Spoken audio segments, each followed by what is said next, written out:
सभी को जय मसीह की। आज हम पढ़ेंगे प्रेरितों के काम अध्याय 10। कुरनेलियस का पतरस को बुलवाना। कैसरिया में कुरनेलियस नाम का एक मनुष्य था जो इतालियानी नामक पलटन का सूबेदार था।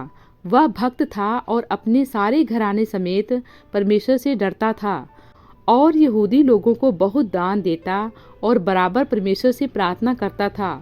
उसने दिन के तीसरे पहर के निकट दर्शन में स्पष्ट रूप से देखा कि परमेश्वर का एक स्वर्गदूत उसके पास भीतर आकर कहता है, हे कुरनेलियस।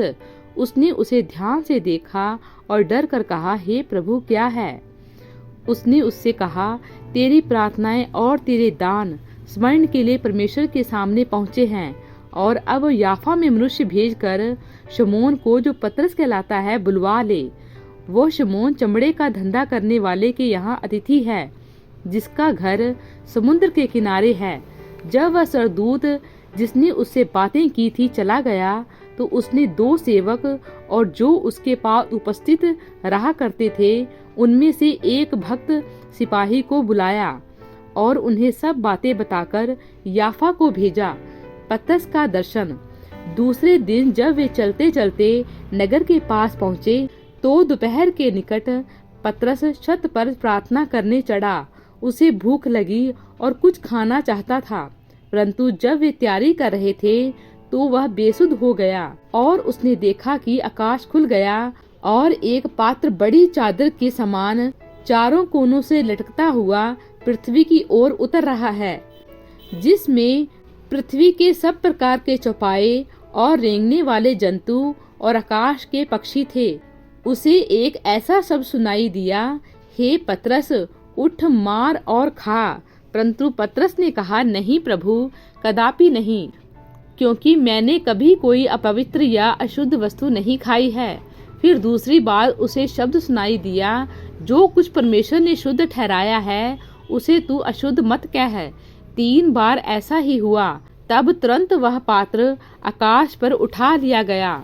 जब पतरस अपने मन में दुविधा में था कि यह दर्शन जो मैंने देखा है वह क्या हो सकता है, तो देखो, वे मनुष्य जिन्हें कुरनेलियस ने भेजा था शमौन के घर का पता लगाकर द्वार पर आ खड़े हुए और पुकार कर कहने लगे, क्या शमौन जो पतरस कहलाता है यही अतिथि है? पतरस तो उस दर्शन पर सोच ही रहा था कि आत्मा ने उससे कहा, देख, 3 मनुष्य तेरी खोज में हैं, अतः उठकर नीचे जा और निसंकोच उनके साथ हो ले, क्योंकि मैं ही ने उन्हें भेजा है।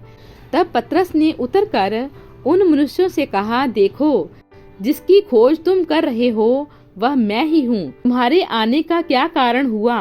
उन्होंने कहा, कुरनेलियस सूबेदार, जो धर्मी और परमेश्वर से डरने वाला और सारी यहूदी जाति में सुनाम मनुष्य है, उसने एक पवित्र स्वर्गदूत से यह निर्देश पाया है कि तुझे अपने घर बुलाकर तुझसे वचन सुने। तब उसने उन्हें भीतर बुलाकर उनकी पहुनाई की। कुरनेलियस के घर में पतरस। दूसरे दिन वह उनके साथ गया और याफा के भाइयों में से कुछ उसके साथ हो लिए।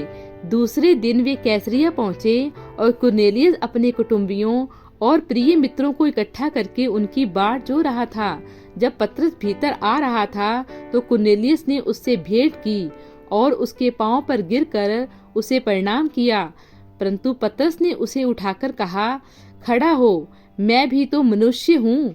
और उसके साथ बातचीत करता हुआ भीतर गया और बहुत से लोगों को इकट्ठे देखकर उसने कहा, तुम जानते हो कि अन्य जाति की संगति करना या उसके यहाँ जाना यहूदी के लिए अधर्म है, परंतु परमेश्वर ने मुझे बताया है कि किसी मनुष्य को अपवित्र या अशुद्ध ना कहूँ। इसीलिए मैं जब बुलाया गया तो बिना कुछ कहे चला आया। अब मैं पूछता हूँ कि मुझे किस काम के लिए बुलाया गया?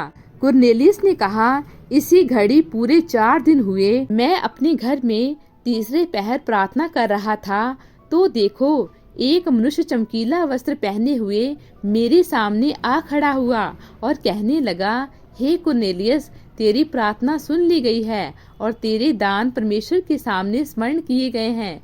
इसलिए किसी को याफा भेजकर शमौन को, जो पतरस कहलाता है, बुला। वह समुद्र के किनारे शिमोन चमड़े का धंधा करने वाले के घर में अतिथि है। तब मैंने तुरंत तेरे पास लोग भेजे और तूने भला किया जो आ गया।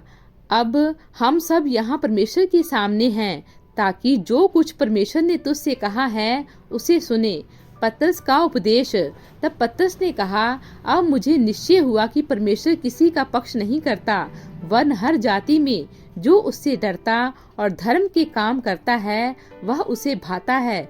जो वचन उसने इजरायलियों के पास भेजा जब उसने यीशु मसीह के द्वारा जो सब का प्रभु है शांति का सुसमाचार सुनाया, वह वचन तुम जानते हो, जो यूहन्ना के बपतिस्मा के प्रचार के बाद गलील से आरंभ होकर सारे यहूदिया में फैल गया। परमेश्वर ने किस रीति से यीशु नासरी को पवित्र आत्मा और सामर्थ्य से अभिषेक किया। वह भलाई करता और सबको जो शैतान के सताए हुए थे अच्छा करता फिरा, क्योंकि परमेश्वर उसके साथ था। हम उन सब कामों के गवाह हैं जो उसने यहूदिया के देश और यरूशलेम में भी किए, और उन्होंने उसे काठ पर लटकाकर मार डाला।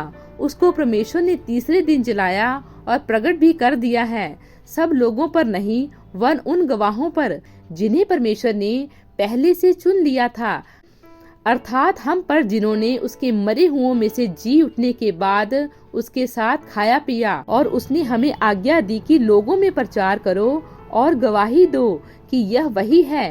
उसकी सब भविष्यवक्ता गवाही देते हैं कि जो कोई उस पर विश्वास करेगा उसको उसके नाम के द्वारा पापों की क्षमा मिलेगी। अन्य जातियों पर पवित्र आत्मा उतरना। पतरस ये बातें कह ही रहा था कि पवित्र आत्मा वचन के सब सुनने वालों पर उतर आया, और जितने खतना किए हुए विश्वासी पतरस के साथ आए थे वे सब चकित हुए कि अन्य जातियों पर भी पवित्र आत्मा का दान उंडेला गया है, क्योंकि उन्होंने उन्हें भांति भांति की भाषा बोलते और परमेश्वर की बड़ाई करते सुना। इस पर पतरस ने कहा, क्या कोई जल की रोक कर सकता है कि ये बपतिस्मा ना पाए जिन्होंने हमारे समान पवित्र आत्मा पाया है? और उसने आज्ञा दी कि उन्हें यीशु मसीह के नाम में बपतिस्मा दिया जाए। तब उन्होंने उससे विनती की कि वह कुछ दिन और उसके साथ रहे। प्रभु इन वचनों द्वारा आपको बहुतायत से आशीष दे। आमीन।